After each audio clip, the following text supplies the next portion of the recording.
Tonight, the horrific bridge collapse here in Baltimore, the search for victims, the investigation tonight. How could this happen? The stunning new images showing the moment a massive container ship crashed into the Francis Scott Key Bridge here in Baltimore, plunging the bridge into the river. Authorities on their radios just moments before sending out warnings to keep drivers off the bridge. And then the collapse. The whole bridge just collapsed. The ship going dark just moments before impact. The crew issuing a mayday. An 8-person road crew still on the bridge when it went down. And tonight, what we have just learned here about the ship. Just moments ago, my interview with Maryland Governor Wes Moore. What happened in the moments before that collision. And our team here in Baltimore with the history of this ship. The crash just a couple of years back. Also tonight, the high-stakes battle over the abortion pill following the overturning of Roe v. Wade by the Supreme Court. The court now deciding whether to restrict the abortion pill across this country. What the justices said today, what they signaled already. Rachel Scott at the Supreme Court. Tonight, the federal raids at the homes of Sean Diddy Combs in Los Angeles and Miami, and sources tonight now telling ABC News this is a sex trafficking investigation involving Combs. Tonight, with federal authorities seized in those homes. Tonight, Donald Trump facing mounting legal bills and that bond now due in 9 days. Tonight, Donald Trump revealing he is now selling Bibles, charging $59.99. In New York City tonight, the subway rider accused of intentionally shoving a subway rider in front of the train onto the tracks. Tonight, news coming in of the arrest. We're tracking severe storms across several states tonight, lightning and damaging winds. Heavy rain also moving up the East Coast, Florida, right up through Washington, D.C., Philadelphia to New York City, and we'll time it out. And the heroes here in Baltimore who put out the emergency call just moments before the bridge came down here to keep drivers off the bridge. They saved countless lives. From ABC News, this is ABC World News Tonight with David Muir, reporting tonight from Baltimore Harbor, Maryland. And good evening tonight from Baltimore Harbor, Maryland. We are here at the scene of the catastrophic collapse of the Francis Scott Key Bridge here in Baltimore. You can actually see the cargo ship right here behind me. That's the ship itself. And then right next to it, that hole in the skyline where the bridge once was, that massive cargo ship smashing into the bridge around 1:30 in the morning here, the bridge collapsing right into the harbor waters. The ship had alerted harbor authorities to an emergency. They had lost power. Police quickly blocking traffic at both ends, saving lives just before the collision and collapse. But an 8-man maintenance crew was at work on the bridge. 2 workers survived. A live stream camera capturing the stunning moments before the collapse, the ship losing power, the lights going out, then slamming into a bridge support. And that awful moment, the 1.6-mile-long bridge completely fails and collapses. When the sun came up here this morning, the stunning images coming into focus, the tangled metal draped over the ship. And all day long here, the massive search and rescue effort. The Coast Guard, the NTSB, fire departments, and first responders all on the scene here. FBI divers probing the waters, sonar detecting vehicles underwater. At this hour, Baltimore has declared a state of emergency. President Biden promising to rebuild the bridge, asking Congress to help. And tonight, what we're now learning from the investigation already, the history of this cargo ship, my interview with the governor of Maryland just moments ago here. But first tonight, the terrifying images moments before the collision and then what brought this bridge down. Gio Benitez leading us off here in Baltimore. Tonight, the images shocking and devastating. A massive, nearly 1,000-foot cargo container ship losing power and ramming into Baltimore's Francis Scott Key Bridge.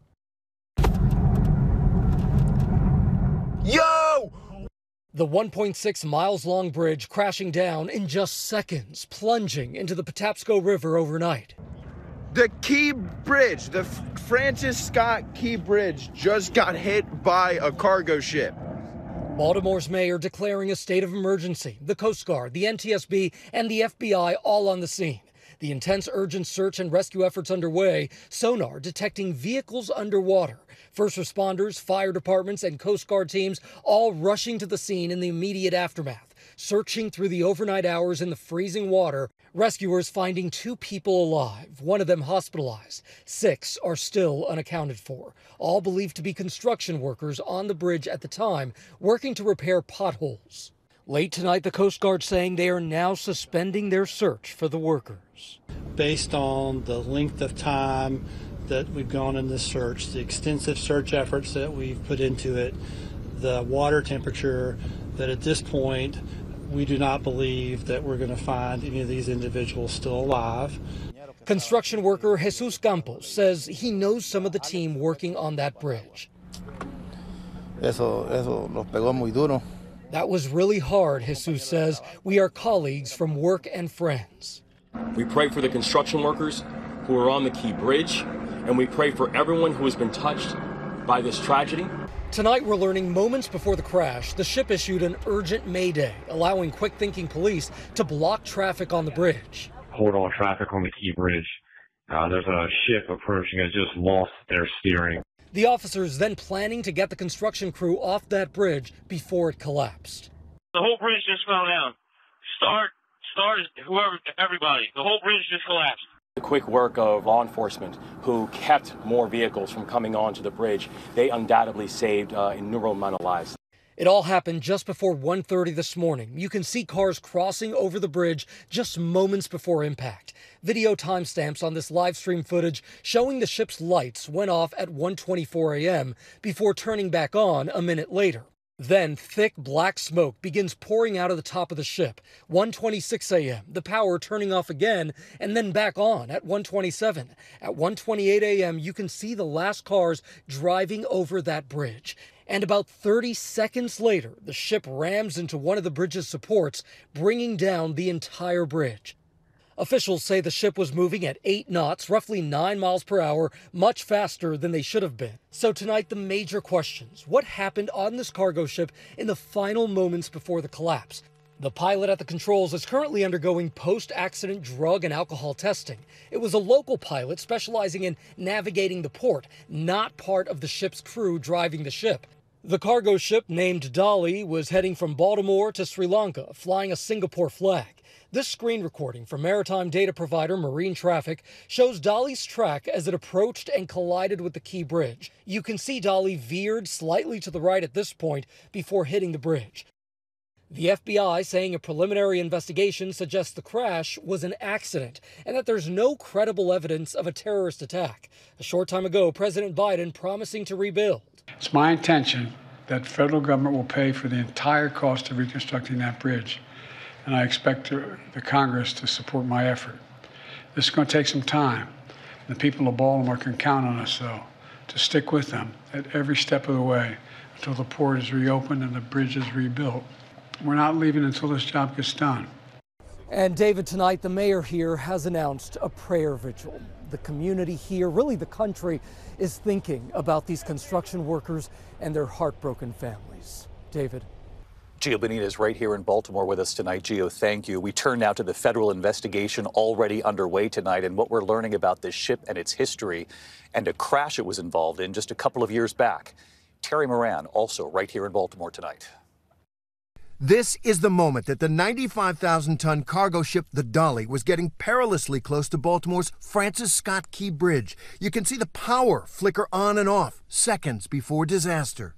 Now the urgent investigation into how the crash occurred and if the crew could have done anything more to avoid it. ABC News has obtained records showing the Dali, built in 2015, had at least 2 documented issues in the past. A June 2023 inspection found a deficiency for propulsion and auxiliary machinery concerning gauges, thermometers, etc. And in 2016, after the ship was involved in a previous crash in Belgium, inspectors issued a deficiency for structural conditions concerning hull damage impairing seaworthiness. This image, taken in Belgium, shows the moment in 2016 that the ship hit a wall. As for the Baltimore Bridge, that 1.6-mile-long span opened in 1977. Experts say it was likely not designed to withstand a crash like the one that occurred overnight. Once the pier is hit, it just falls vertically down, which would give every indication that either the boat knocked the bridge off of its supports, so it lost the support that way, or literally destroyed that first concrete pier and it lost the support altogether. In this satellite photo, you can see the protective piers on the power lines running parallel to the bridge, clearly visible. But Transportation Secretary Pete Buttigieg at a press conference on the scene was skeptical piers would have made any difference. I do not know of a bridge that has been constructed to withstand a direct impact from a vessel of this size. 850,000 cars and trucks flowed into the port of Baltimore last year, making it the nation's busiest for U.S. auto imports. Tonight, facing the possibility of a prolonged shutdown, the big three automakers are diverting shipments to other ports as needed. Maritime experts tell us that the main focus of the investigation is likely to be on why that ship suddenly lost power. They say fire on board, computer system malfunctions, even bad fuel are all possible explanations. And they say investigators will also carefully scrutinize those videos showing the moments of catastrophic collapse. David? So many important questions tonight. Terry Moran, our thanks to you as well. Just a short time ago here, I spoke with Maryland Governor Wes Moore here on the scene all day. I asked the governor if authorities know anything about what happened in those crucial moments right before the collision. Governor Moore, thanks for joining us here tonight. Thank you, Dave. You know, we stand here with the bridge collapse right behind us, and you can't help but to think about those workers and the families who have not given up hope all day. Yeah.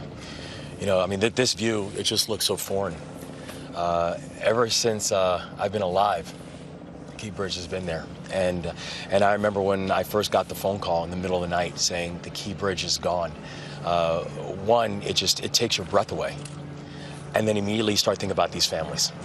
You start thinking about the workers, the families who said goodbye to them with the full expectation they were going to come home. And so these first responders who have just been spending literally from the middle of the night last night continually working in a search and rescue mission, not just my heart goes out to them, but I'm in complete awe of these first responders as well. Governor, I know the investigation already underway tonight. We saw those final images, the cargo ship.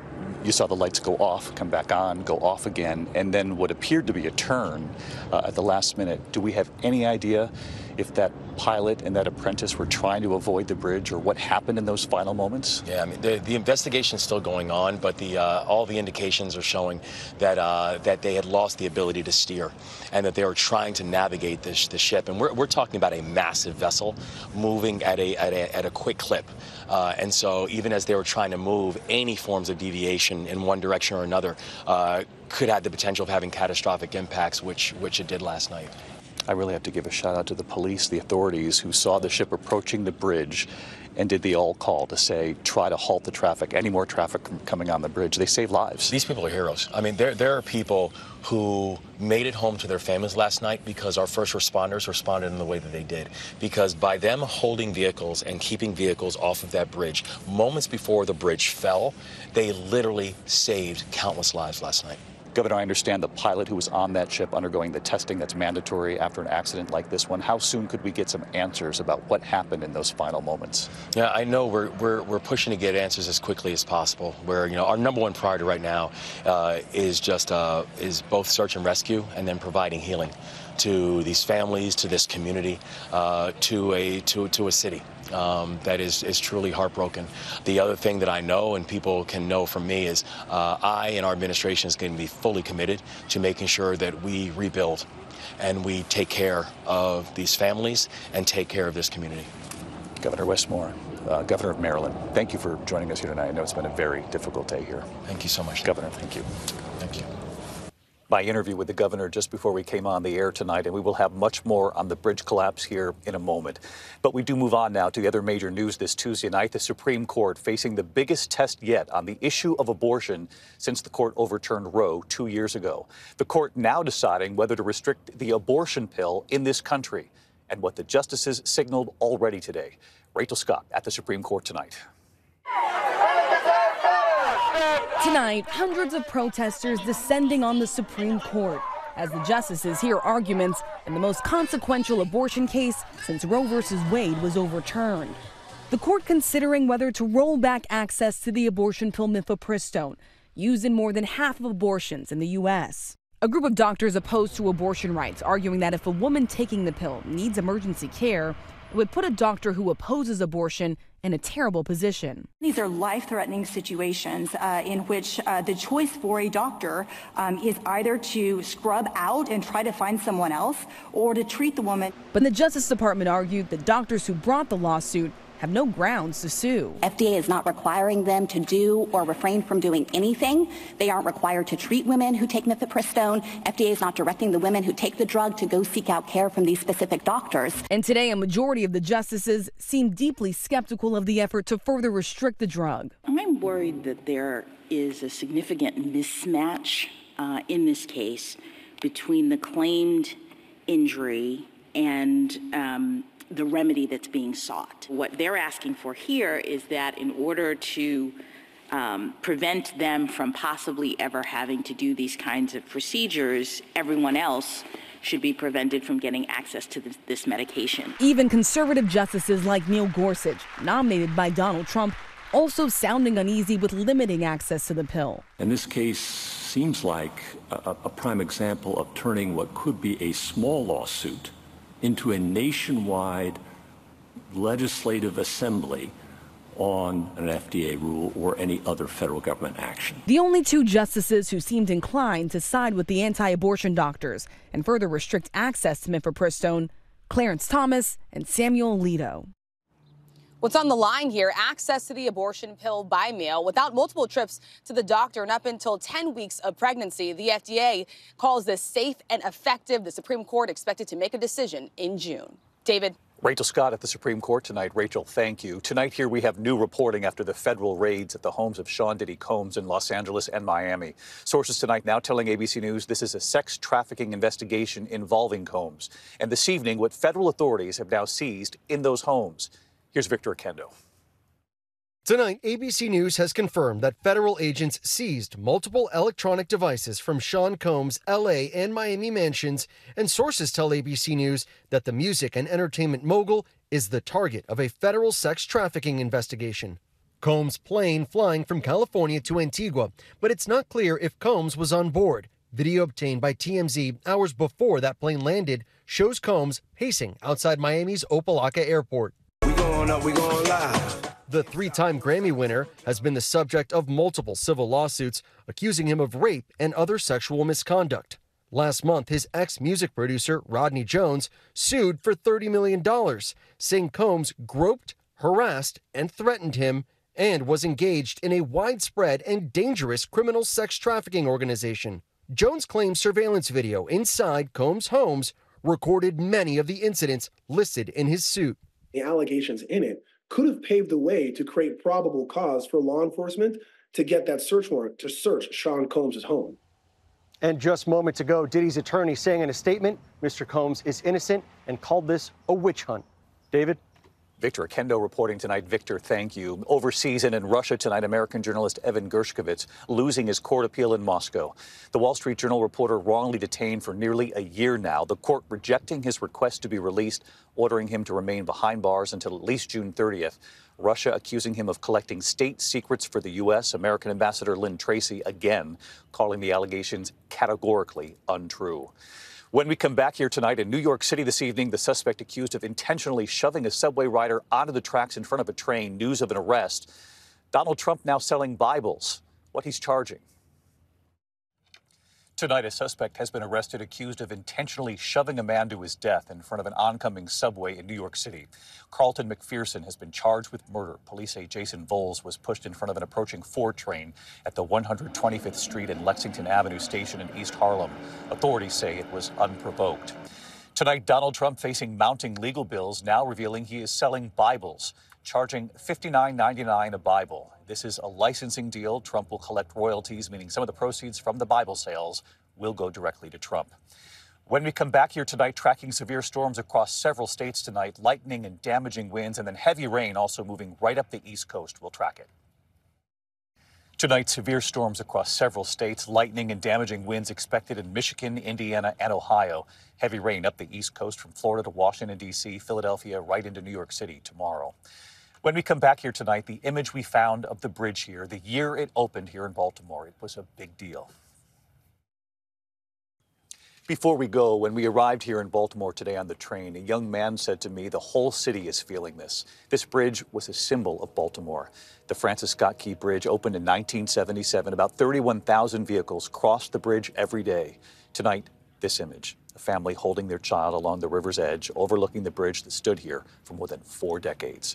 I'm David Muir in Baltimore. Good night. Thank you for making World News Tonight with David Muir, America's most watched newscast.